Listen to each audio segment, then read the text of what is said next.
Hello friends, welcome to our YouTube channel learn with NH. आज के शानदार video के अंदर हम दोस्तों साइंस से संबंधित एक काफ़ी इंपॉर्टेंट टॉपिक आपका कंप्लीट करने वाले हैं। लाइट वाला जो टॉपिक आपका दिया गया है, इस टॉपिक से काफ़ी बार एग्जाम में सवाल पूछा जाता है। तो आज हम इस टॉपिक से प्रीवियस ईयर एग्जाम में जो भी सवाल आपके पूछे गए हैं उन सवालों को कंप्लीट करेंगे। तो जो भी विद्यार्थी एलडीसी भर्ती परीक्षा की तैयारी कर रहे हैं, आप लोगों के लिए ये वीडियो काफ़ी ज़्यादा यूजफुल होने वाला है, क्योंकि पिछली बार जो एलडीसी की वैकेंसी हुई थी उसमें लगभग 5 सवाल जो है ये आपके लाइट वाले टॉपिक से पूछे गए थे। तो काफ़ी इंपॉर्टेंट टॉपिक है और जो भी विद्यार्थी सीईटी एग्जाम की तैयारी कर रहे हैं, आप लोगों के लिए भी ये वीडियो काफ़ी ज़्यादा यूजफुल होने वाला है, क्योंकि यहाँ पर भी आपके साइंस से संबंधित सवाल पूछे जाते हैं और लाइट वाला जो टॉपिक है वो आपके सीईटी के एग्जाम में भी पूछा जाता है। तो जो भी विद्यार्थी इन एग्जाम्स की तैयारी कर रहे हैं, आप लोगों के लिए ये वीडियो काफ़ी ज़्यादा यूजफुल होने वाला है। इस वीडियो को मिस ना करें, शुरू से लेकर एंड तक आप जरूर देखिए। आप आइडिया लगा पाओगे किस तरीके के सवाल आपके एग्जाम में बनकर आने वाले हैं। तो पहला सवाल यहाँ पर देखिए, निम्नलिखित में से किस दृष्टि दोष को बेलनाकार लेंस का उपयोग करके ठीक किया जा सकता है? तो ऐसा कौन सा दृष्टि दोष आपका है जिसको बेलनाकार लेंस का यूज करके ठीक किया जा सकता है? तो ये आपका कौन सा हो जाएगा? अबिंदुकता यहाँ पर हो जाएगा। अबिंदुकता को जो है एस्टिग्मेटिज्म के नाम से जाना जाता है। इसमें क्या होता है, जो आपका कॉर्निया होता है और लेंस का अनियमित आकार जो है ये प्रकाश को रेटिना पर ठीक से केंद्रित नहीं होने देता है और बेलनाकार लेंस का यूज करके इसे ठीक किया जा सकता है। निकटदर्शी दोष को मायोपिया के नाम से जाना जाता है। इसके लिए आप अवतल लेंस को यूज में लेते हैं। दूरदृष्टि दोष के लिए आप उत्तल लेंस को यूज में लेते हैं और जरा दूरदृष्टिता के लिए आप बायोफोकल लेंस को यूज में लेते हैं। तो ये चारों बातें आप याद रखिएगा। अगला सवाल देखिए, 10 सेंटीमीटर फोकस दूरी के एक अवतल दर्पण के सामने एक वस्तु 20 सेंटीमीटर दूरी पर रखी है तो वस्तु का प्रतिबिंब होगा। तो यहाँ पर वस्तु का प्रतिबिंब आपको बताना है। तो एक बात आप याद रखिएगा, यहाँ पर फोकस दूरी आपकी 10 सेंटीमीटर दी गई है और वस्तु को 20 सेंटीमीटर पर रखा गया है। तो यहाँ पर 2f पर वस्तु को रखा गया है, यानी f की जगह यहाँ पर कहाँ पर रखा गया है? 2f पर रखा गया है। तो 2f पर हम जब भी रखेंगे, 2f का मतलब यहाँ पर क्या हो गया? वक्रता केंद्र पर रखा गया है। तो वक्रता केंद्र पर हम जब भी वस्तुओं को रखेंगे तो प्रतिबिंब वास्तविक, उल्टा और वस्तु के समान आकार का बनेगा। तो यहाँ पर आपका राइट आंसर क्या हो जाएगा? डी हो जाएगा। वास्तविक, उल्टा और वस्तु के बराबर आकार का बनेगा, क्योंकि यहाँ पर जो वस्तु है ये आपकी वक्रता केंद्र पर रखी हुई है। अगला सवाल देखिए, एक व्यक्ति समतल दर्पण से 6 मीटर दूर खड़ा है।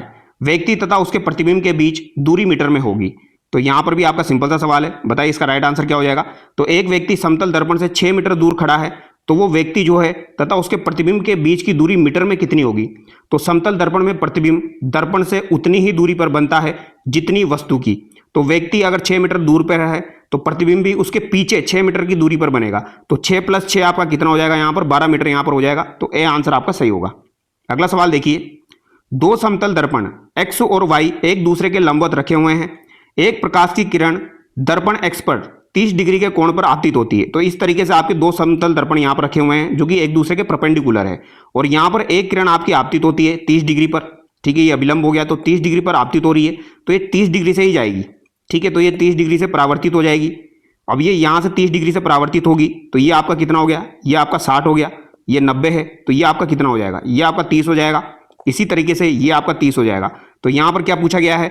दूसरे दर्पण y से परावर्तित होने वाली किरण का उसी दर्पण y पर आपतित किरण से कोण क्या होगा? तो परावर्तित होने वाली जो किरण है उसी का जो है आपतित किरण से कोण क्या होगा? तो ये कितना हो गया आपका? यहाँ पर ये 120 डिग्री यहाँ पर हो जाएगा। तो इस तरीके से आपको सवाल को सोल्व करना है। डी यहाँ पर आपका सही होगा। अगला सवाल देखिए, लेंस की समता का एसआई मात्रक है। तो लेंस की समता का जो एसआई मात्रक है वो आपका क्या हो जाएगा? तो लेंस की समता का एसआई मात्रक जो है ये डायोप्टर यहाँ पर होता है। ए आंसर आपका बिल्कुल सही होगा। ठीक है, जो कि फोकस दूरी के आपके व्युत्क्रम के बराबर होता है। निकट दृष्टि दोष में व्यक्ति नहीं देख सकता स्पष्ट रूप से। तो निकट दृष्टि दोष में दूर रखी हुई वस्तु जो है वो उसको दिखाई नहीं देती है। इसका उल्टा चलता है, निकट का मतलब दूर की वस्तु आपको साफ दिखाई नहीं देगी और दूर दृष्टि दोष का मतलब होता है निकट की वस्तु आपको साफ दिखाई नहीं देगी। ठीक है, अगला सवाल देखिए, निम्नलिखित में से कौन सा दर्पण लेंस भट्टियों, मसालों, सर्च लाइटों, वाहनों की हेडलाइट्स में उपयोग में लिया जाता है? तो ये कौन सा दर्पण यूज में लिया जाता है? तो याद रखिएगा, अवतल दर्पण को जो है भट्टियों, मसालों, सर्च लाइटों, वाहनों की हेडलाइट्स में काम में लिया जाता है, क्योंकि यह प्रकाश को एक समानांतर पुंज की तरह परावर्तित करता है जो प्रकाश को दूर तक केंद्रित करने में सहायक है। तो यहाँ पर बी आपका जो है ये बिल्कुल सही होगा। याद रखिएगा, ये आपका भट्टियों में, मसालों में, सर्च लाइट जो होती है, वाहनों की हेडलाइट जो आगे की होती है, उसमें आपका अवतल दर्पण यूज में लिया जाता है। ये काफी बार एग्जाम में पूछा जाता है। ठीक है, और आपका जो मिरर होता है, जो बाइक्स होती है उनका जो मिरर होता है वहां पर उत्तल दर्पण आपका होता है। यह आपको ध्यान रखना है। अगला सवाल देखिए, यदि किसी वस्तु की स्थिति अनंत पर हो तो उसका उत्तल दर्पण द्वारा निर्मित प्रतिबिंब होगा। यदि किसी वस्तु की स्थिति अनंत पर हो, तो इन्फिनाइट पे है, तो उसका उत्तल दर्पण द्वारा निर्मित प्रतिबिंब कैसा होगा, ये आपसे पूछा गया है। तो ऐसे सवाल जो है आपको एग्जाम में देखने को जरूर मिलेंगे, तो इनको याद रखिएगा। तो यहाँ पर फोकस पर दर्पण के पीछे बनेगा। तो उत्तल दर्पण में जब वस्तु अनंत पर होती है तो उसका प्रतिबिंब दर्पण के पीछे कहां पर बनेगा, फोकस पर बनता है। यह आपको ध्यान रखना है, जो आभासी, सीधा और बिंदु के आकार का होता है। अगला सवाल देखिए, उत्तल दर्पण का प्रयोग किया जाता है। तो जो ये उत्तल दर्पण होता है इसका प्रयोग आपका कहां पर किया जाता है, तो देखिए सबसे पहले आपको पढ़ना पड़ेगा। तो उत्तल दर्पण का प्रयोग अभी मैंने आपको बताया वाहनों के पश्चदर्शी दर्पण के रूप में किया जाता है। तो डी यहां पर आपका बिल्कुल सही हो जाएगा। अगला सवाल देखिए, निम्नलिखित में से किसके परिवर्तन के कारण मोतियाबिंद में आंखों का प्राकृतिक लेंस धुंधला हो जाता है। तो आंखों का प्राकृतिक लेंस धुंधला हो जाता है मोतियाबिंद में, तो ये किसकी वजह से होता है। तो ये काफी इंपॉर्टेंट सवाल है, आरएस के एग्जाम में आपका पूछा गया था। तो ये प्रोटीन की वजह से होता है। तो याद रखिएगा, किसके परिवर्तन के कारण मोतियाबिंद में आंखों का प्राकृतिक लेंस धुंधला हो जाता है, तो ये प्रोटीन के कारण होता है। ठीक है, प्रोटीन जो है ये आपका इंपॉर्टेंट है, ये आपको ध्यान रखना है, क्योंकि प्रोटीन आपस में जुड़कर लेंस को अपारदर्शी और धुंधला बना देते हैं, जिससे क्या दृष्टि जो है ये प्रभावित हो जाती है। अगला सवाल देखिए, किसी वस्तु की वास्तविक छवि प्रतिबिंब प्राप्त करने के लिए निम्न में से किस प्रकार का दर्पण प्रयुक्त किया जाता है। तो किस प्रकार का दर्पण जो है प्रयुक्त किया जाता है, तो वास्तविक छवि के लिए प्रतिबिंब प्राप्त करने के लिए आपका अवतल दर्पण को यूज में लिया जाता है। ठीक है, यहां पर याद रखिएगा। अगला सवाल देखिए, रेटिना में प्रकाश के प्रति संवेदनशील कोशिकाएं होती है, वे प्रकाश पड़ने पर सक्रिय होकर क्या उत्पन्न करती है। तो रेटिना में प्रकाश के प्रति संवेदनशील कोशिकाएं जो होती है ये प्रकाश पड़ने पर सक्रिय होकर विद्युत संकेत उत्पन्न करती है। क्या उत्पन्न करती है, विद्युत संकेत यहां पर उत्पन्न करेगी। तो डी आपका सही होगा। और यह संकेत ऑप्टिक तंत्रिका के माध्यम से मस्तिष्क तक पहुंच जाते हैं, जहां दृश्य जानकारी का प्रसंस्करण होता है। तो डी यहां पर आपका सही होगा। एक अवतल दर्पण से वास्तविक, उल्टा व समान आकार का प्रतिबिंब तब प्राप्त होता है यदि वस्तु स्थित होती है। तो सिंपल सा सवाल है, थोड़ा सा कॉमन सेंस लगाएंगे तो आराम से कर सकते हो। अवतल दर्पण द्वारा जो प्रतिबिंब निर्माण के नियमों के अनुसार जब वस्तु को वक्रता केंद्र पर आप रखोगे तो प्राप्त प्रतिबिंब वास्तविक, उल्टा और वस्तु के ठीक समान आकार का होगा। तो यहां पर राइट आंसर आपका क्या हो जाएगा, वक्रता केंद्र पर अगर आप रखते हो तो वस्तु के आकार का बनेगा, उल्टा बनेगा और वास्तविक बनेगा। अगला सवाल देखिए, जब वस्तु को वक्रता केंद्र से परे रखा जाता है तो अवतल दर्पण द्वारा बनने वाले प्रतिबिंब का आकार होता है।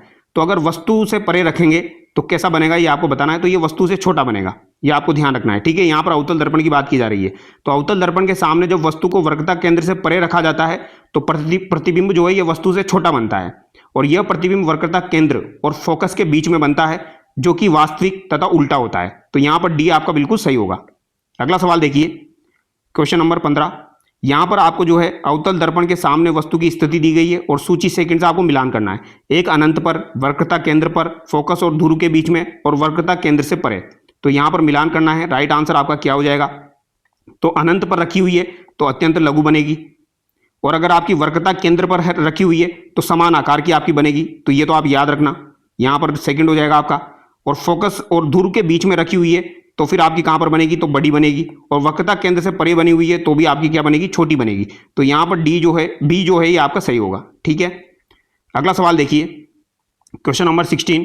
आमतौर पर वाहनों में पीछे देखने वाले दर्पण के रूप में उपयोग किया जाता है ताकि पीछे के ट्रैफिक को देखा जा सके। तो यहां पर कौन सा दर्पण यूज में लिया जाता है, बेसिक सा सवाल है। ठीक है, तो यहां पर उत्तल दर्पण आपका यूज में लिया जाता है, जबकि आगे की हेडलाइट जो होती है उसमें अवतल दर्पण यूज में लेते हैं। अवतल दर्पण की फोकस दूरी f और वक्रता त्रिज्या r के बीच में संबंध क्या होता है, तो ये आपको बताना है। तो ये क्या होता है, f इजिकल टू क्या होता है आपका r/2 होता है। तो d यहां पर आपका बिल्कुल सही हो जाएगा। अगला सवाल है, परस्पर 60 डिग्री के कोण पर रखे दो समतल दर्पणों के मध्य एक वस्तु रखी है, तो बनने वाले प्रतिबिंबों की संख्या क्या होगी। तो बनने वाले जो प्रतिबिंब है उनकी संख्या आपको बतानी है। 60 डिग्री के कोण पर रखी हुई है, तो इसका एक फॉर्मूला होता है, उससे आप सोल्व कर सकते हो। फॉर्मूला क्या होता है, 360/θ-1 यहां पर होता है। ठीक है, तो यहां पर थीटा की वैल्यू जो दी गई है वो कितनी दी गई है, 60 दी गई है। तो इसको आप कैंसिल करोगे तो 6 - 1 यहां पर 5 आपका हो जाएगा। तो राइट आंसर क्या हो जाएगा, यहां पर 5 आपका होगा। ये आपको ध्यान रखना है। ठीक है, तो ये फॉर्मूला याद रखिएगा। दो समतल दर्पणों के बीच प्रतिबिंबों की संख्या का जो सूत्र होता है वो आप याद रखिएगा, काफी बार एग्जाम में पूछा जाता है, 360/θ-1। ठीक है, ये आपको ध्यान रखना है। अगला सवाल देखिए, वह परिघटना जिसमें दर्पण द्वारा बने प्रतिबिंब में वस्तु का या बाएं भाग दाहिना और दाहिना भाग बायां दिखाई देता है तो कहलाता है। अच्छा, यहाँ पर यह पूछा गया है कि जो बायां भाग होता है वो तो दाहिना दिखाई दे और दाहिना भाग बायां दिखाई दे, तो ऐसा दर्पण आपका कौन सा होता है? तो ये आपका पार्श्व परावर्तन यहाँ पर होता है, इस वजह से ये घटना होती है। तो पार्श्व परावर्तन की जो घटना होती है उसे लेटरल इन्वर्जन कहते हैं, जिसमें समतल दर्पण द्वारा बने प्रतिबिंब में वस्तु का बायां और दाहिना भाग उलट जाता है, यानी जो इधर का दायां वो उधर बायां दिखेगा, जो उधर का बायां इधर दायां दिखेगा। तो ये पार्श्व परावर्तन के कारण किसमें होता है? समतल दर्पण में होता है। अगला सवाल देखिए, एक वस्तु को दर्पण के सामने रखा गया हो, दर्पण द्वारा बना प्रतिबिंब सीधा वस्तु के आकार के समान दर्पण से उतनी ही दूरी पर बनता है जितना दर्पण के सामने वस्तु हो, तो यह दर्पण कौन सा आपका हो जाएगा? तो यह आपका कौन सा हो जाएगा? समतल दर्पण यहां पर हो जाएगा। समतल दर्पण हमेशा सीधा वस्तु के आकार का और वस्तु से दर्पण की दूरी के बराबर दूरी पर प्रतिबिंब बनाता है, यह आपको ध्यान रखना है, ठीक है। तो इंपॉर्टेंट सवाल है। अगला सवाल है, उत्तल दर्पण को कहते हैं, तो उत्तल दर्पण को किस नाम से जाना जाता है? अब ऐसा सवाल आपको एग्जाम में देखने को मिल सकता है, क्योंकि पिछली बार एलडीसी के एग्जाम में भी ऐसा सवाल आपका पूछा गया था। तो उत्तल दर्पण को किस नाम से जाना जाता है? तो उत्तल दर्पण को क्या कहते हैं? हम कॉन्वेक्स मिरर कहते हैं। क्या कहते हैं? Convex mirror. ये आप याद रखिएगा, अगर आपको हिंदी में समझ में ना आए तो वहां पर इंग्लिश पढ़ के देख लेना। और यहां पर अपसारी दर्पण को हम क्या कहते हैं? इसको डाइवर्जिंग मिरर कहते हैं। क्या कहते हैं? डाइवर्जिंग मिरर कहते हैं। तो ये जो उत्तल दर्पण है इसे अपसारी दर्पण के नाम से भी जाना जाता है, क्योंकि यह प्रकाश की किरणों को क्या करता है? फैलाता है। तो कॉन्वेक्स क्या करता है? फैलाता है। तो फैलाएगा तो क्या कहेंगे? हम इसे डाइवर्जिंग कहेंगे, अपसारी दर्पण कहेंगे। तो ये आपको ध्यान रखना है, ठीक है। और अवतल दर्पण एक अभिसारी दर्पण होता है। अभिसारी दर्पण किसे कहेंगे? हम अवतल दर्पण को कहेंगे। ये भी आपको ध्यान रखना है, क्योंकि ये क्या करता है? कॉनकेव मिरर के नाम से इसे जाना जाता है, अवतल दर्पण को। और इसे क्या कहेंगे? अभिसारी को। इसे कन्वर्जिंग हम कहेंगे, ठीक है। तो ये आपको ध्यान रखना है। अगला सवाल है, दो समतल दर्पण एक दूसरे से समकोण पर मिलते हैं। एक प्रकाश की किरण पहले दर्पण पर 30 डिग्री कोण पर आपतित होती है, दूसरे समतल दर्पण में इसके परावर्तन कोण का मान क्या होगा? तो ये सवाल अभी हमने देखा था, ठीक है। यहां पर यह पूछा गया है परावर्तन कोण का मान क्या होगा। तो मैंने अभी आपको बताया था, यहां पर अगर 30 डिग्री पर आपतित हो रही है तो इधर से भी जाएगी 30 डिग्री पर। ये 30 डिग्री पर आ रही है तो ये 30 डिग्री से जाएगी इधर से, और ये इधर से निकलेगी। तो ये तो 90 हो गया, और अगर ये 90 हो गया तो ये क्या, ये आपका क्या हो गया? 60 हो गया। ये आपका 60 हो गया। और ये यहाँ पर ये वाला कोण जो है ये आपसे पूछा गया है, तो ये वाला कोण आपका कितना हो जाएगा यहाँ पर? तो 60 डिग्री यहाँ पर हो जाएगा। तो यहाँ पर राइट आंसर आपका क्या हो जाएगा? 60 हो जाएगा, ठीक है। अगला सवाल देखिए, क्वेश्चन नंबर 23। समतल दर्पण पर जब एक प्रकाश की किरण लंबवत आपतित होती है तो परावर्तन कोण का मान क्या होगा? तो परावर्तन कोण का मान यहाँ पर पूछा गया है। तो जब प्रकाश की किरण समतल दर्पण पर अगर परपेंडिकुलर पर आपतित होती है तो आपतन कोण तो आपका 0 हो जाएगा, क्योंकि परावर्तन का नियम क्या कहता है? आपतन कोण जो है ये परावर्तन कोण के बराबर होगा। तो परावर्तन कोण भी आपका क्या हो जाएगा? यहाँ पर 0 हो जाएगा। अगला सवाल है, सूची 1 को सूची सेकंड के साथ आपको सुमेलित करना है, ठीक है। अब यहाँ पर थोड़ी सी सवाल में मिस्टेक है, तो अगले वाले सवाल को हम देख लेते हैं। समतल दर्पण द्वारा बनने वाले प्रतिबिंब के बारे में गलत विकल्प का चयन कीजिए। तो यहाँ पर गलत विकल्प का चयन करना है आपको, समतल दर्पण के द्वारा जो प्रतिबिंब बनते हैं उनमें। तो बताइए राइट आंसर यहाँ पर क्या हो जाएगा आपका? तो समतल दर्पण का प्रतिबिंब हमेशा आभासी, सीधा और आपका उल्टा बनता है। तो आभासी, सीधा और उल्टा बनेगा। तो आभासी बन गया, सीधा बन गया, और पार्श्व उल्टा बनता है, पार्श्ववत उल्टा बनता है। तो ये भी सही हो गया आपका। इसके अलावा यहाँ पर आपका वस्तु के आकार का भी बनता है, लेकिन वास्तविक यहाँ पर नहीं बनेगा, तो बी यहाँ पर आपका गलत हो जाएगा, ठीक है। अगला सवाल देखिए, क्वेश्चन नंबर 26। यदि किसी वस्तु को दो ऐसे समानांतर दर्पणों के बीच में रखा जाए जिनकी परावर्तनी सतह एक दूसरे के सम्मुख हो, तो वस्तु के कितने प्रतिबिंब बनते हैं? तो यहाँ पर वस्तु के कितने प्रतिबिंब बनेंगे? तो यहाँ पर अनंत बनेंगे। समानांतर दर्पणों के बीच अगर कोई वस्तु आप रख दोगे तो अनंत प्रतिबिंब बनेंगे, क्योंकि एक का दोबारा बनेगा, दूसरे का तीसरी बार बनेगा, तीसरी का चौथी बार बनेगा, तो बार बार बनता रहेगा, इसलिए अनंत हो जाएंगे। एक समतल दर्पण के सामने यदि किसी वस्तु को 60 सेंटीमीटर की दूरी पर रख दिया जाए तो वस्तु और दर्पण द्वारा बनने वाले उसके प्रतिबिंब के बीच में दूरी कितनी होगी? तो दूरी आपको बतानी है। तो ये हम वैसे ही देख चुके हैं, ये डबल हो जाएगी, 120 सेंटीमीटर आपकी हो जाएगी। विसरित परावर्तन इसके कारण होता है। तो विसरित परावर्तन जो है ये किसके कारण होता है? विसरित यानी कि डिफ्यूज रिफ्लेक्शन। तो डिफ्यूज रिफ्लेक्शन जो होता है ये अनियमित सतह के कारण होता है। किसके कारण होता है? अनियमित सतह के कारण होता है, क्योंकि प्रकाश की किरणें अलग अलग दिशाओं में बिखरती है, और समतल दर्पण और चिकनी सतह जो है वो नियमित परावर्तन करती है। तो ये आपको ध्यान रखना है। तो विसरित परावर्तन कैसे होगा आपका? तो ये परावर्तक की अनियमित सतह के कारण होगा, ठीक है। इसे इंग्लिश में डिफ्यूज रिफ्लेक्शन कहते हैं। सूची 1 को सूची सेकंड से आपको मिलान करना है। तो यहां पर सूची 1 को सूची सेकंड से आप मिलान कीजिए। एक चमकदार सतह से परावर्तन, ऊर्ध्वाधर प्रतिबिंब के लिए शब्द, समान आकार का आभासी पार्श्व परिवर्तित प्रतिबिंब दर्पण, सोलर कुकर में दर्पण, और एक तरफ आपका समतल, अवतल और नियमित परावर्तन, और सीधा यहां पर दिया गया है। तो मिलाइए क्या आंसर आपका यहां पर हो जाएगा। तो यहां पर देखिए आप, एक चमकदार सतह से परावर्तन में तो आपका क्या हो जाएगा? तो यहां पर तो आपका नियमित परावर्तन हो जाएगा, ऊर्ध्वाधर प्रतिबिंब के लिए शब्द यहाँ पर क्या हो जाएगा, तो ये सीधा आपका हो जाएगा। समान आकार का आभासी जो होगा वो उसमें आपका समतल दर्पण हो जाएगा, और सोलर कुकर में आपका अवतल दर्पण हो जाएगा। तो ये बात याद रखना, सोलर कुकर में आपका अवतल दर्पण। अगला सवाल देखिए, निम्नलिखित कथनों में से कौन सा प्रकाश के संदर्भ में गलत है। तो प्रकाश के संदर्भ में गलत कथन यहां पर आपका कौन सा है, तो एक दूसरे की ओर जो आनत है, दो दर्पण एक ही प्रतिबिंब बनाते हैं। तो दो दर्पण जो एक दूसरे की ओर आनत है, कोण के आधार पर कई प्रतिबिंब बनाते हैं, न कि एक। तो यहां पर ये आपका बात गलत हो जाएगी, क्योंकि एक नहीं बनाएंगे, वो कैसे बनाएंगे, अनंत प्रतिबिंब बनाएंगे। तो ये बात यहां पर गलत हो जाएगी। नियमित परावर्तन चमकदार और चिकनी सतह से होता है, ये बात सही है। प्रकाश का विभक्त होना प्रकीर्णन कहलाता है, ये बात भी सही है। आपतित किरण, परावर्तित किरण और अभिलंब एक ही तल में होते हैं, ये बात भी बिल्कुल सही है। तो यहां पर बी आपका गलत हो जाएगा। अगला सवाल देखिए, परावर्तन के नियमों के संदर्भ में निम्नलिखित में से कौन सा कथन सही है। तो परावर्तन के नियमों के संदर्भ में कौन सा कथन सही है, तो आपतन कोण हमेशा आपके परावर्तन कोण के बराबर होता है। सामान्य मानव नेत्र में प्रकाश केंद्रित होता है। तो सामान्य मानव नेत्र जो होता है उसमें प्रकाश कहां पर केंद्रित होता है, तो ये रेटिना पर आपका केंद्रित होता है। ठीक है, जहां पर छवि बनती है, पुतली प्रकाश को प्रवेश करने देती है, आइरिस उसकी मात्रा को नियंत्रित करती है। तो पुतली तो क्या करती है, प्रकाश की मात्रा को प्रवेश करने देती है। आइरिस क्या करती है, उसकी मात्रा को नियंत्रित करती है, और लेंस प्रकाश को केंद्रित करने में मदद करता है। ठीक है, अगला देखिए, निम्नलिखित में से उस विकल्प को चुनिए जिसमें नियमित परावर्तन होता है। तो नियमित परावर्तन आपका किसमें होता है, तो पॉलिश की हुई लकड़ी की चिकनी मेज, इस पर आपका नियमित परावर्तन हो जाएगा, क्योंकि ये आपकी नियमित सतह हो जाएगी।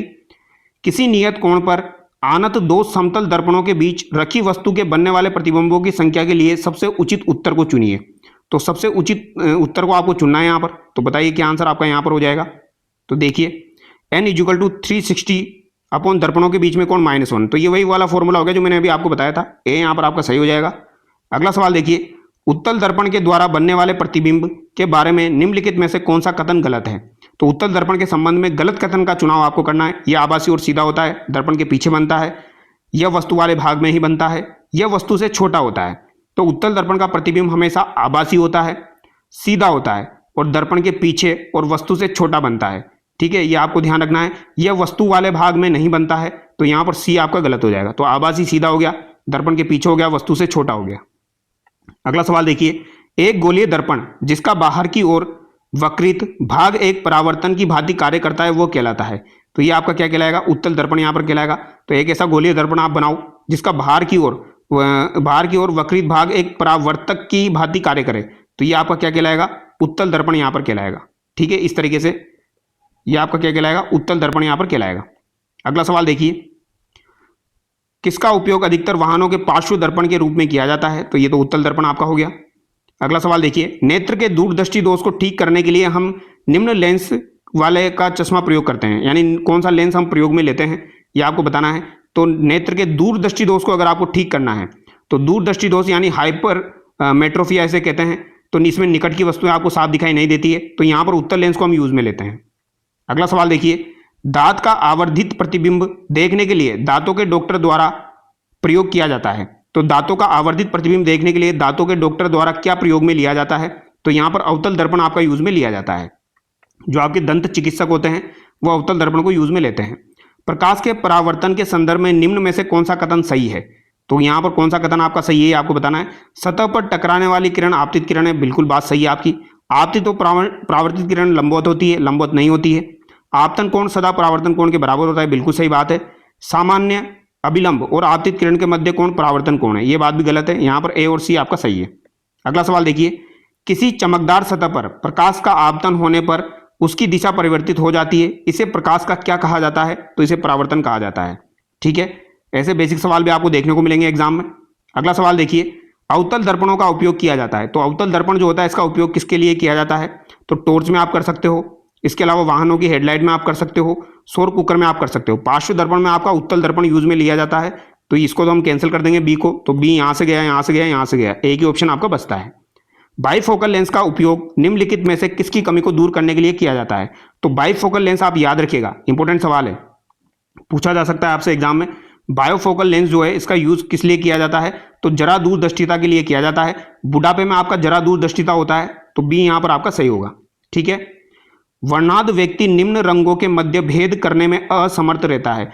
तो वर्णांध व्यक्ति जो होता है वो किन रंगों में भेद करने में असमर्थ रहता है, तो कलर ब्लाइंडनेस जिसे कहा जाता है, तो कलर ब्लाइंडनेस वाला जो व्यक्ति होता है वो लाल और हरे रंग, तो लाल और हरा रंग जो होता है इसमें आपका जो है भेद करने में असमर्थ रहता है, क्योंकि ये रेटिना में शंकु कोशिकाओं की कमी के कारण होता है। शंकु की कोशिकाओं में कमी हो जाती है, उसके कारण ये होता है। तो ये आप याद रखना, रेड और आपका ग्रीन, ठीक है, यहां पर याद रखना है आपको। अगला सवाल देखिए, नीचे दी गई कौन सी घटना प्रकाश के अपवर्तन से संबंधित नहीं है? तो ऐसी कौन सी घटना है जो प्रकाश के अपवर्तन से संबंधित नहीं है? काफी इंपॉर्टेंट सवाल है, ऐसे सवाल आपको देखने को मिलेंगे एग्जाम में। पानी से भरे बर्तन में के तल पर रखा सिक्का ऊपर उठा हुआ प्रतीत होता है, यह अपवर्तन के कारण होता है। सूर्योदय से पहले और सूर्यास्त के बाद सूर्य का दिखना, यह भी अपवर्तन के कारण होता है। एक लेंस द्वारा प्रतिबिंब का निर्माण, यह भी आपका जो है अपवर्तन के कारण होता है। स्वच्छ आकाश का नीला रंग जो दिखाई देता है, यह आपका किसके कारण होता है? तो यह आपका स्केटरिंग के कारण यानी प्रकीर्णन के कारण होता है, यह आप याद रखिएगा, ठीक है। तो सी यहां पर आपका गलत हो जाएगा। अगला सवाल देखिए, दो एक दूसरे के लंबवत समतल दर्पण के बीच एक पेन को रखा जाता है, पेन में की निर्मित प्रतिबिंबों की संख्या है। तो पेन में निर्मित प्रतिबिंबों की संख्या निकाल लो, वही फॉर्मूला आपका 360 बटे हम कितना कर देंगे 90 कर देंगे, -1 कर देंगे, तो ये कितना हो गया आपका 4 - 1 3 यहां पर हो जाएगा, ठीक है। अगला सवाल देखिए, पेरिस्कोप किस सिद्धांत पर कार्य करता है? तो पेरिस्कोप जो है ये किस सिद्धांत पर आपका कार्य करेगा? तो ये आपका रिफ्लेक्शन यानी परावर्तन के सिद्धांत पर कार्य करता है, जिसमें दर्पणों का उपयोग प्रकाश को 45 डिग्री के कोण पर परावर्तित करने के लिए यूज में लिया जाता है। तो ये आप याद रखिएगा, ये किस में काम करेगा? आपका प्रकाश के परावर्तन में, ठीक है। पेरिस्कोप किस सिद्धांत पर कार्य करेगा? प्रकाश के परावर्तन के सिद्धांत पर, याद रखना, काफी इंपॉर्टेंट है। अगला सवाल देखिए, एक लड़के को जब वह कक्षा की आखिरी पंक्ति में बैठता है तो ब्लैक बोर्ड पढ़ने में कठिनाई होती है, वह किस दृष्टि दोष से पीड़ित है? इस दोष को सुधारने के लिए कौन सा लेंस उपयोग में लिया जाएगा? तो दूर की वस्तुएं सही दिखाई नहीं दे रही है बच्चे को, तो दूर की वस्तुएं सही दिखाई नहीं दे रही है तो क्या हो गया? उसे मायोफिया हो गया। तो मायोफिया हो गया तो इसको कैसे ठीक करेंगे हम? तो मायोफिया जो है ये अवतल लेंस के द्वारा ठीक किया जाता है, तो सी यहां पर आपका सही होगा। अगला सवाल है, राहुल f = 20 सेंटीमीटर के अवतल लेंस के साथ एक प्रयोग करता है।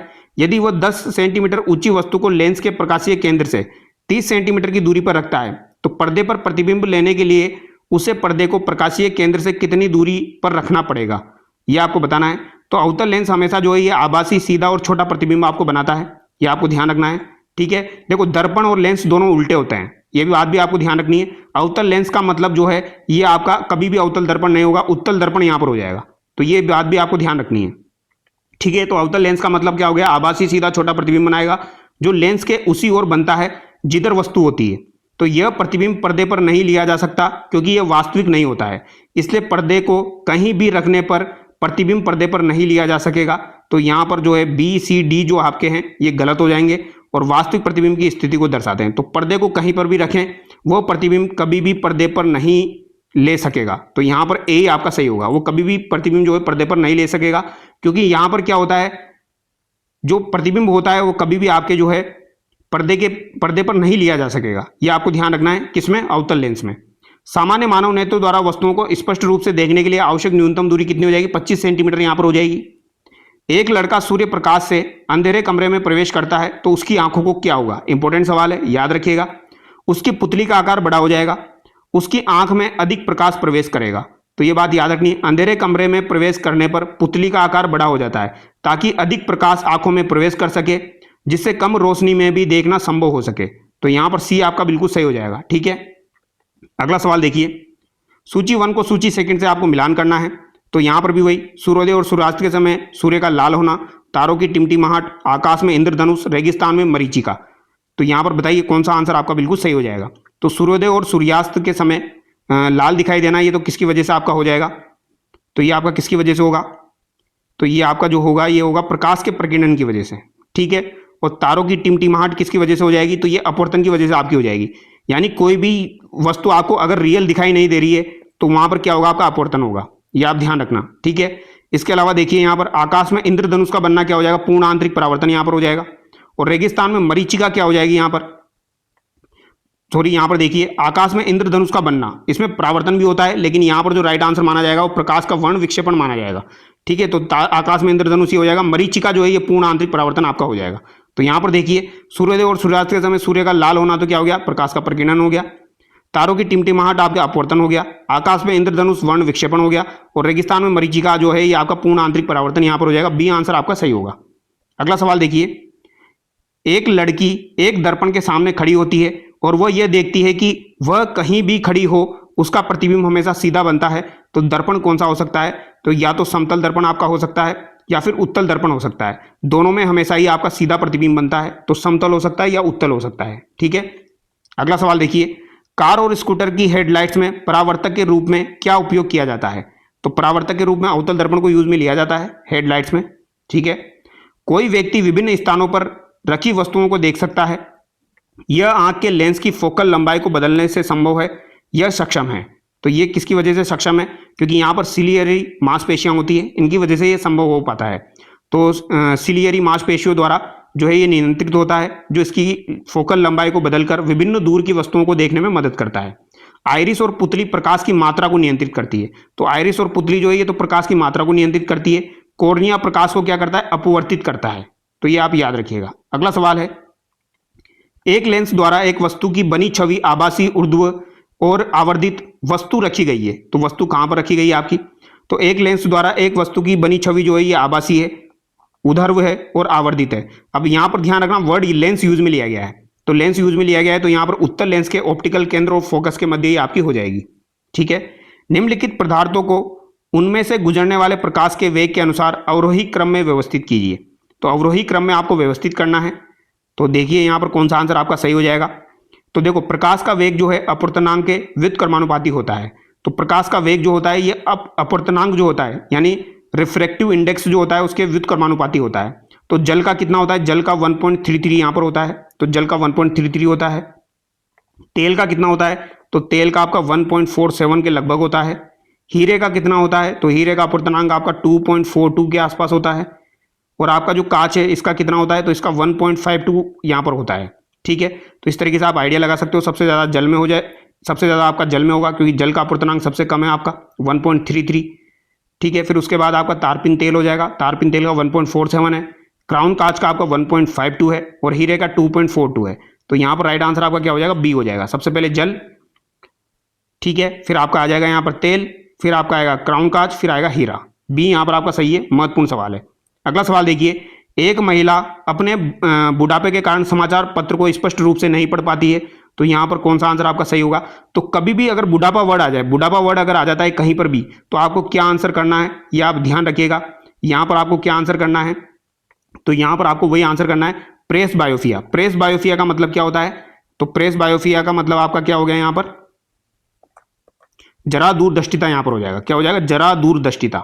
ठीक है, तो बी यहाँ पर आपका सही होगा। जल्दीबाजी में यहाँ पर हाइपरमेट्रोफिया मत कर देना। ठीक है, ये यहाँ पर आपका गलत माना जाएगा। अगला सवाल देखिए, क्योंकि यहाँ पर बुढ़ापा वर्ड यूज में लिया जा रहा है।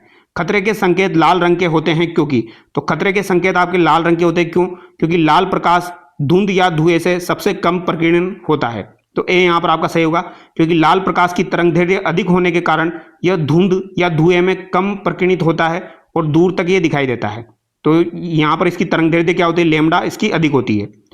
फोकल दूरी को परिवर्तित करने की नेत्र लेंस की क्षमता, जिसमें विभिन्न स्थानों पर रखी वस्तुओं को देखा जा सकता है, कहलाती है। तो ये क्या कहलाती है? आपकी समंजन क्षमता कहलाती है। ठीक है, पावर ऑफ अकोमोडेशन इसे कहा जाता है।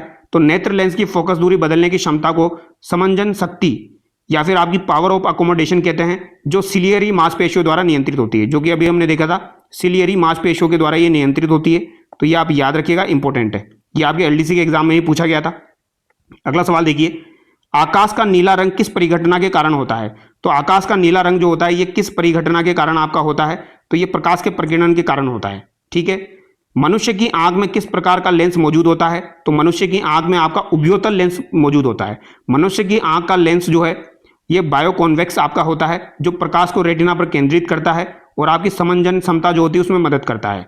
ठीक है, तो यहाँ पर उभयोतल आपका राइट आंसर होगा। ए आंसर आपका सही हो जाएगा। अगला सवाल देखिए, वास्तविक और समान साइज का प्रतिबिंब प्राप्त करने के लिए बिंब को उत्तल लेंस के सामने कहां रखें? तो बिंब को उत्तल लेंस के सामने कहां पर रखें? वास्तविक और समान साइज का प्रतिबिंब प्राप्त करना है तो फोकस दूरी के दुगने पर यानी वक्रता केंद्र पर आपको रखना पड़ेगा। ठीक है, अगला सवाल देखिए, ये सभी के सभी सवाल आपके एलडीसी के एग्जाम में पूछे गए हैं। दीर्घ दृष्टि दोष के लिए निम्न में से कौन सा कथन यहाँ पर आपके सही नहीं है? तो कौन सा कथन सही नहीं है? यहाँ पर निकट बिंदु 25 सेंटीमीटर से अधिक दूर उत्तल लेंस से ठीक होता है, नजदीकी वस्तुएं अस्पष्ट है, किरणें रेटिना के सामने केंद्रित होती है। तो दीर्घ दृष्टि दोष के लिए कौन सा कथन यहाँ पर आपका सही नहीं है? तो दूरदृष्टि दोष जो होता है उसमें प्रकाश किरणें रेटिना के पीछे केंद्रित होती है। ठीक है, तो सामने केंद्रित नहीं होती है, तो सी यहाँ पर आपका गलत हो जाएगा। अगला सवाल देखिए, एक सामान्य नेत्र के लिए स्पष्ट दर्शन की न्यूनतम दूरी 25 सेंटीमीटर ली जाती है। एक बुजुर्ग व्यक्ति के लिए यह दूरी बढ़कर 50 सेंटीमीटर तक हो जाती है। यदि व्यक्ति 25 सेंटीमीटर की दूरी से पुस्तक पढ़ने का प्रयास करता है तो प्रतिबिंब धुंधला प्रतीत होता है। तो नेत्र का यह दृष्टि दोष किसके वजह से हो रहा है आपका, तो ये बताइए आप। तो ये वही जरा दूरदर्शिता आपकी हो रही है, क्योंकि जहां पर बुजुर्ग आ गया वहां पर आपको बिना सोचे समझे जरा दूरदर्शिता कर देना है। जब सौर प्रकाश की एक बारीक किरण एक कांच के प्रिज्म पर आपतित होती है तो निर्गत प्रकाश 7 रंगों को दर्शाता है। तो निर्गत प्रकाश में क्या होता है आपका, ये आपको बताना है। तो बैंगनी प्रकाश सबसे अधिक और लाल प्रकाश सबसे कम विचलित होता है। तो ये हम देख चुके हैं, विबज्योर आपने पढ़ा होगा। विबज्योर जो होता है उसमें आपका रेड जो है ये सबसे कम प्रकीर्णित होगा, विचलित होगा, और बैंगनी जो वायलेट है ये सबसे ज्यादा आपका जो है विचलित होता है। ए यहाँ पर आपका सही होगा। प्रकाश की एक किरण समतल दर्पण पर 15 डिग्री के आपतन कोण पर आपतित की जाती है। तो यहाँ पर कोण x का मान क्या होगा ये आपको बताना है। तो समतल प्रकाश की एक किरण समतल दर्पण पर 15 डिग्री के आपतन कोण पर आपतित की जा रही है, तो यहाँ पर x का मान क्या होगा ये आपको बताना है। तो समतल दर्पण पर आपतन कोण जो होता है ये परावर्तन कोण के बराबर होता है, और यहाँ पर आप जो आपका आपतन कोण दिया गया है वो 15 डिग्री दिया गया है, तो आर भी क्या होगा 15 डिग्री होगा। अब यहाँ पर जो है वो आपका इसका मान पूछा गया है कोण x का, तो ये आपका कैसे निकालोगे आप, तो ये 180 माइनस आप क्या कर दोगे 15 प्लस 15 कर दोगे, तो ये कितना आपका निकल के आ जाएगा 150 निकल के आ जाएगा। और 150 जो निकल के आएगा फिर ये आपका जो है ये उल्टा निकल के आ रहा है, तो 150 जो निकल के आया, लेकिन ये प्रश्न के संदर्भ में कोण x सामान्य रेखा और परावर्तित किरण के बीच का कोण हो सकता है। तो ये 150 डिग्री को जो है अगर आप उसमें बदलते हैं तो ये कितना हो जाएगा आपको 75 डिग्री के आसपास होगा। 90 माइनस 15 हम करेंगे तो ये 75 डिग्री होगा। ठीक है, इस सवाल को थोड़ा सा डीप से आप समझना, इसका एक्सप्लेनेशन इसमें ऐड कर दिया है तो आप देख लेना। अगला सवाल देखिए, दूर स्थित एक ऊंची इमारत का पूरा प्रतिबिंब निम्नलिखित का उपयोग करके हमेशा देखा जा सकता है। तो हमेशा देखा जा सकता है उत्तल दर्पण का प्रयोग करके। तो दूर स्थित एक ऊंची इमारत का पूरा प्रतिबिंब अगर आपको देखना है तो उत्तल दर्पण का आप यूज कर सकते हो।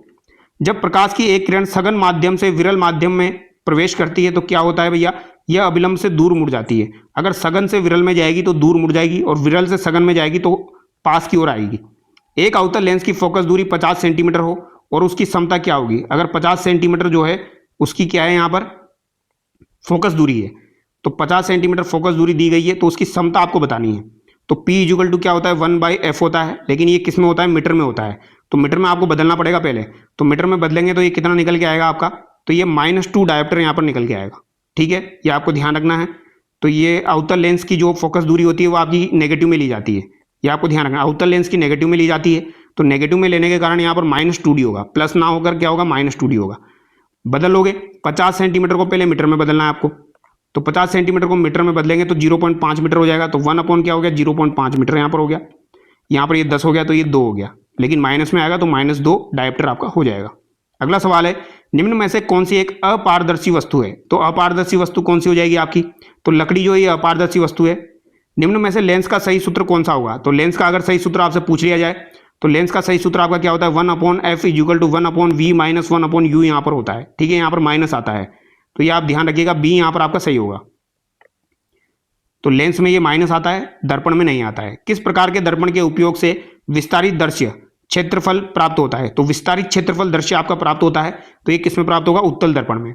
जब कॉर्निया गोलाकार नहीं होता है तो इस प्रकार के नेत्र में दृष्टि दोष कौन सा होता है, तो जब आपका कॉर्निया गोलाकार नहीं होगा तो इस प्रकार के नेत्र में कौन सा दृष्टि दोष आपका होता है, तो इसमें आपका स्टिग्मेटिज्म यहाँ पर होगा, जो कि हमने शुरू में डिस्कस किया था। ये इंपॉर्टेंट है, याद रखना, इसको बोला जाता है एस्टिग्मेटिज्म। अबिंदुकता इसे कहा जाता है। जब कॉर्निया गोलाकार नहीं होता है तो इसके कारण आपका अबिंदुकता होता है। अबिंदुकता को ही इंग्लिश में क्या कहा जाता है, इसे स्टिग्मेटिज्म कहा जाता है। ठीक है, अगला सवाल देखिए, एक समतल दर्पण पर प्रकाश की एक किरण उसकी सतह के अभिलंब आपतित होती है, उसके आपतन कोण और परावर्तन कोण होंगे। तो आपतन कोण और परावर्तन कोण यहाँ पर क्या हो जाएंगे, तो जब प्रकाश की किरण समतल दर्पण पर अभिलंब पर आपतित होती है तो आपतन कोण आपका क्या होगा 0 डिग्री होगा, और परावर्तन के नियम के अनुसार परावर्तन कोण भी आपका 0 डिग्री यहाँ पर हो जाएगा। तो राइट आंसर यहाँ पर आपका क्या होगा, तो एक समतल दर्पण पर प्रकाश की एक किरण उसकी सतह के अभिलंब पर आपतित होती है तो आपतन कोण और परावर्तन कोण आपके 0 हो जाएंगे। अगला सवाल देखिए, यहाँ पर दो सर्वसम प्रिज्म P1 P2 को इस तरह रखा जाता है कि एक संकीर्ण श्वेत प्रकाश का किरण पुंज कांच के प्रिज्म P1 पर आपतित किया जाता है और प्रिज्म P1 के निर्गत किरण पुंज P2 पर पड़ती है। प्रिज्म P2 के परिणामी किरण पुंज जो पर्दे पर पड़ती है उसमें क्या होता है?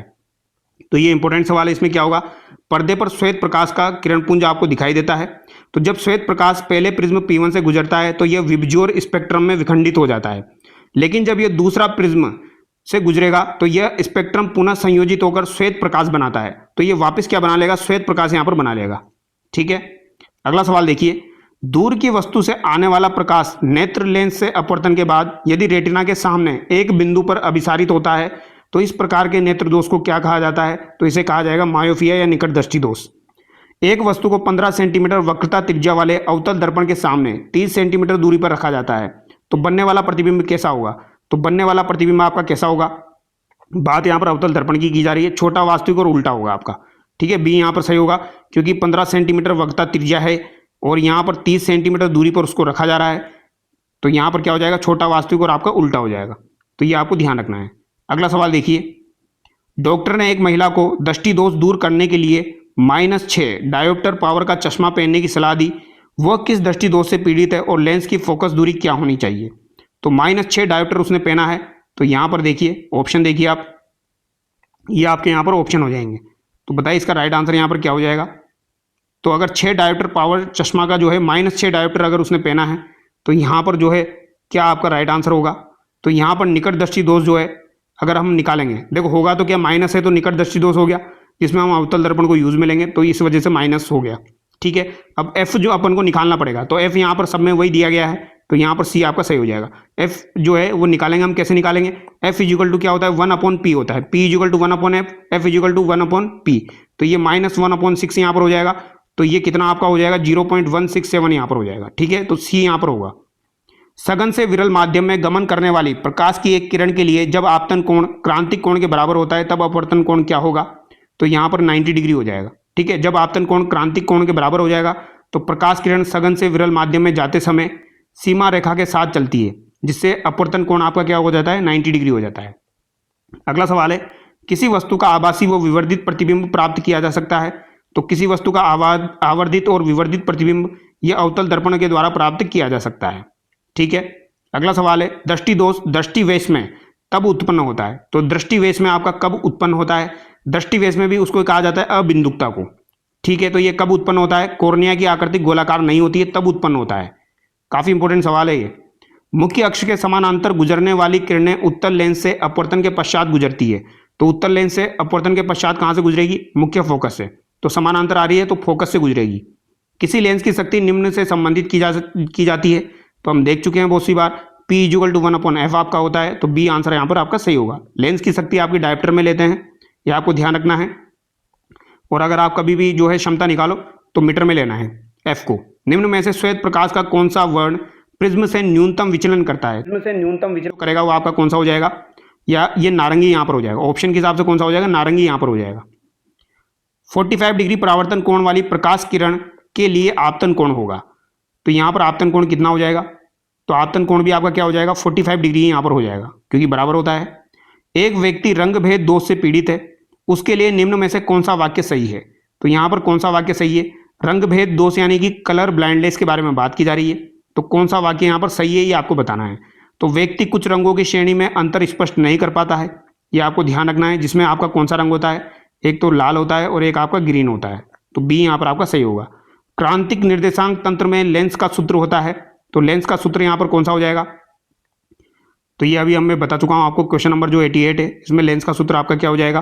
तो ये आपका 1/f is equal to 1/v minus 1/u यहाँ पर हो जाएगा। श्वेत प्रकाश के प्रिज्म द्वारा प्रकीर्णन में कौन सा रंग अधिकतम विचलन करता है? तो अधिकतम विचलन करने वाला कौन सा हो जाएगा? बैंगनी यहाँ पर हो जाएगा। विबज्योर से हम देखते हैं। छोटा आभासी और सीधा प्रतिबिंब प्राप्त करने के लिए वस्तु को निम्नलिखित दर्पण के सामने कहीं भी रखा जा सकता है। तो छोटा आभासी और सीधा प्रतिबिंब आपको प्राप्त करना है, तो यहाँ पर क्या आपका राइट आंसर हो जाएगा? छोटा आभासी और सीधा प्रतिबिंब प्राप्त करने के लिए वस्तु को निम्नलिखित दर्पण के सामने कहीं पर भी रखा जा सकता है। समतल तो वैसे ही नहीं होगा, क्योंकि यहाँ पर हम प्रतिबिंब कैसा बना रहे हैं? छोटा बना रहे हैं, तो उत्तल दर्पण होगा। उत्तल में आपका कैसा बनता है? सीधा बनता है, ये आप याद रखना। ठीक है, यहाँ पर बात किसकी की जा रही है? दर्पण की जा रही है। सवाल पूछा जाए तो दर्पण लेंस पढ़ लेना पहले। अगला सवाल है, एक 14 वर्ष का विद्यार्थी 5 मीटर दूर पर ब्लैक बोर्ड पर लिखे प्रश्नों को स्पष्ट नहीं देख पाता है, तो वह किस दोष से पीड़ित है और उसकी दृष्टि सुधारने के लिए कौन सा लेंस उपयोग में लिया जाएगा? तो यहाँ पर निकट दृष्टि दोष अवतल लेंस। अवतल लेंस द्वारा उत्पन्न आवर्धन हमेशा बराबर होता है। तो ये किसके बराबर होता है ये आपको बताना है। तो अवतल लेंस द्वारा उत्पन्न आवर्धन हमेशा जो होता है ये 1 से कम होता है। आपका क्या होता है, 1 से कम होता है, ये आपको ध्यान रखना है। तो लेस देन 1 होगा, तो सी यहाँ पर आपका सही हो जाएगा। ये हमेशा छोटा, सीधा और आभासी प्रतिबिंब बनाता है। अगला सवाल है, छोटे द्वारक के गोलीय दर्पण के लिए वक्रता त्रिज्या r और फोकल दूरी के बीच संबंध है। तो वक्रता त्रिज्या r और फोकल दूरी के मध्य संबंध क्या हो जाएगा, r इक्वल टू क्या होता है 2f यहाँ पर होता है। जिस स्थिति में रेटिना के पीछे प्रतिबिंब बनता है उसे क्या कहते हैं, तो उसे क्या कहेंगे हम, दूरदृष्टि दोष कहेंगे। इसमें रेटिना के पीछे प्रतिबिंब बनता है दूरदृष्टि दोष में। ठीक है, दूरदृष्टि दोष जो होता है उसमें निकट की वस्तु आपको साफ दिखाई नहीं देती है और प्रतिबिंब जो है ये पीछे बनता है। ये इंपॉर्टेंट चीज़ है, ये याद रखिएगा आप। अगला सवाल है, पूर्ण आंतरिक परावर्तन कब होता है। तो पूर्ण आंतरिक परावर्तन जो है ये आपका परावर्तन कोण अगर 90 डिग्री से अधिक हो जाए तब होता है। तो पूर्ण आंतरिक परावर्तन तब होता है जब कोई प्रकाश की किरण सघन माध्यम से विरल माध्यम में जाती है। किस में जाएगी, सघन से वो जाएगी विरल में। पहली बात तो सघन से विरल में जाती है और उसका आपतन कोण जो एंगल ऑफ इंसिडेंस होता है वो क्रांतिक कोण से अधिक होना चाहिए। तो जो अपवर्तन कोण है वो 90 डिग्री से अधिक होगा, तो ये हो जाएगी आपकी चीज, ये आपको ध्यान रखना है। अगला सवाल देखिए, उत्तल लेंस की समता होती है। तो उत्तल लेंस की समता हमेशा धनात्मक होती है, अवतल लेंस की ऋणात्मक होती है। एक दर्पण में किसी वस्तु x का प्रतिबिंब उल्टा वो वस्तु से बड़ा बनता है तो दर्पण की प्रकृति कैसी होगी। तो बताइए, अगर प्रतिबिंब उल्टा बन रहा है और वस्तु से बड़ा बन रहा है तो स्थिति कैसी होगी, और बात किसकी की जा रही है, दर्पण की जा रही है। तो राइट आंसर क्या हो जाएगा, अवतल दर्पण यहाँ पर हो जाएगा। सामान्य दृष्टि वाले युवा वयस्क के लिए निकट बिंदु दूरी क्या है, तो ये क्या हो जाएगी 25 सेंटीमीटर हो जाएगी।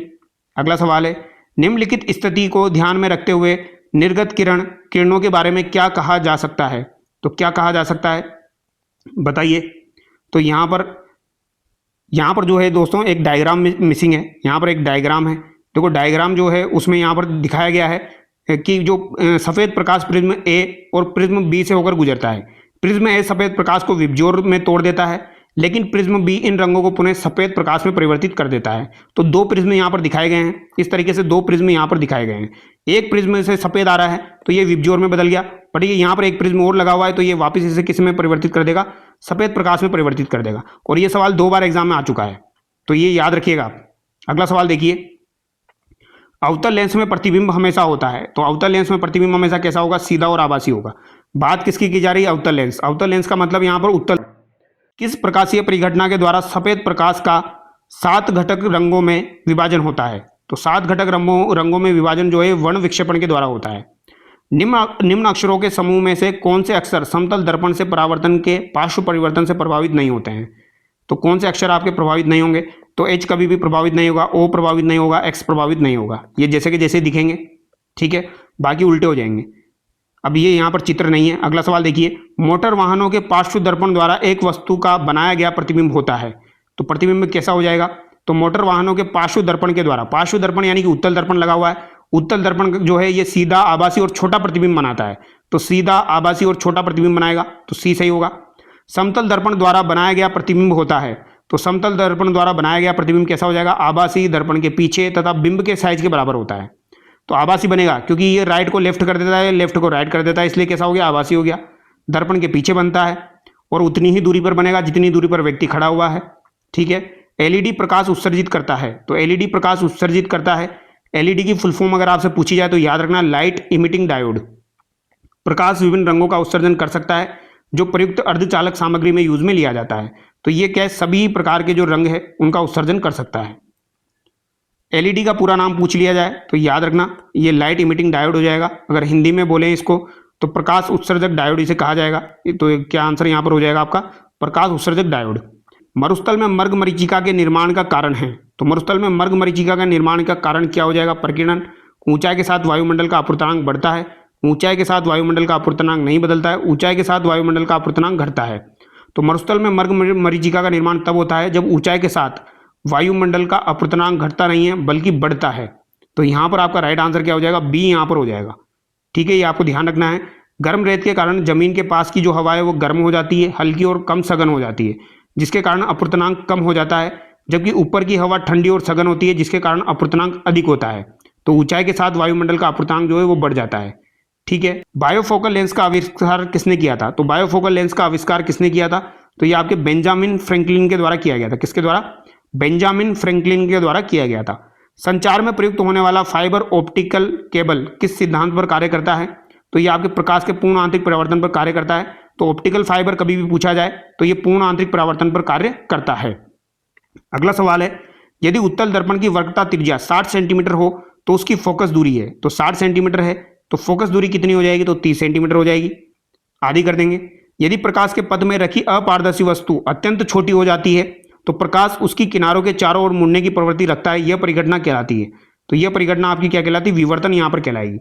विवर्तन वो परिघटना होती है जिसमें प्रकाश तरंगे किसी छोटी वस्तु या छिद्र के किनारों के चारों ओर मुड़ जाती है और फैल जाती है, जिससे प्रकाश की तरंग प्रकृति जो है वो साबित होती है। तो ये बात आप ध्यान रखना, यहाँ पर बी आपका सही होगा। अगला सवाल है, मानव नेत्र के किस भाग का प्रत्यारोपण किया जा सकता है? तो मानव नेत्र के आपके जो है कॉर्निया भाग का जो है ये क्या किया जा सकता है? प्रत्यारोपण किया जा सकता है। निम्नलिखित में से कौन सा वायुमंडलीय परत रेडियो संचार में मदद करता है? तो रेडियो संचार में आपका मदद कौन करेगा? आयन मंडल यहाँ पर करता है, ठीक है। तो आयनोस्कोप जो होता है ये रेडियो संचार में मदद करता है। अगला सवाल है आपका, निम्नलिखित में से किस घटना को प्रकाश के अपवर्तन के लिए जिम्मेदार नहीं ठहराया जा सकता? तो प्रकाश के अपवर्तन के लिए किस घटना को जिम्मेदार नहीं ठहराया जा सकता अगर पूछा जाए? तो इंद्रधनुष हो गया, मरीचिका हो गया, सितारों की टिमटिमाहट होगी। लेकिन ये लाल शिफ्ट, रेड शिफ्ट जो होती है ये वास्तव में प्रकाश के अपवर्तन से संबंधित नहीं होती है, बल्कि ये किससे संबंधित है? तो लाल शिफ्ट जो है ये डोपलर इफेक्ट से संबंधित है। किससे संबंधित है? डोपलर इफेक्ट से संबंधित है, ये आप याद रखिएगा। आंख के किस भाग में वर्णक होता है जो व्यक्ति की का रंग निर्धारित करता है? तो यहाँ पर क्या आंसर होगा? तो आइरिस जो होता है, तो आंख का रंग जो है ये आइरिस में मौजूद वर्णक जो होता है एक मेलेनिन होता है जो कि आइरिस के अंदर होता है, वो निर्धारित करता है। तो यहाँ पर बी होगा आपका। यदि प्रतिबिंब सीधा और छोटा और दर्पण को चेहरे से दूर ले जाने पर यह सीधा रहता है तो दर्पण है। तो दर्पण कैसा हो जाएगा? उत्तल यहाँ पर हो जाएगा। उत्तल दर्पण में सीधा, छोटा और दर्पण को चेहरे से दूर ले जाने पर यह सीधा रहता है तो उत्तल होगा। चंद्र सतह पर एक पर्यवेक्षक को दिन के समय आकाश दिखाई देगा, तो अगर चंद्रमा पर पहुंच जाओगे तो कैसा दिखाई देगा? काला आपको दिखाई देगा।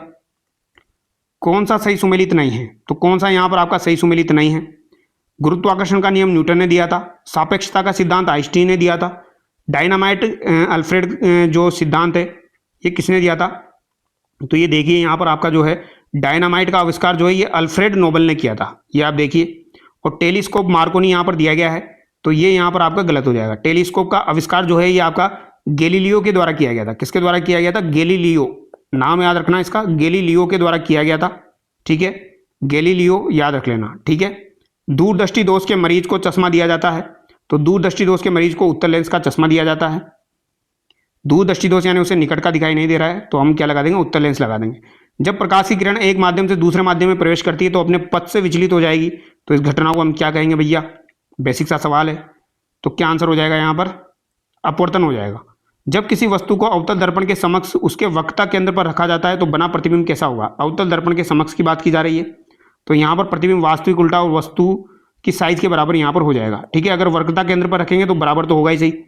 जब चंद्रमा क्षितिज के समीप होता है तो वह बड़ा प्रतीत होता है, इसका कारण क्या है? तो इसका कारण क्या होता है? वायुमंडलीय अपवर्तन होता है।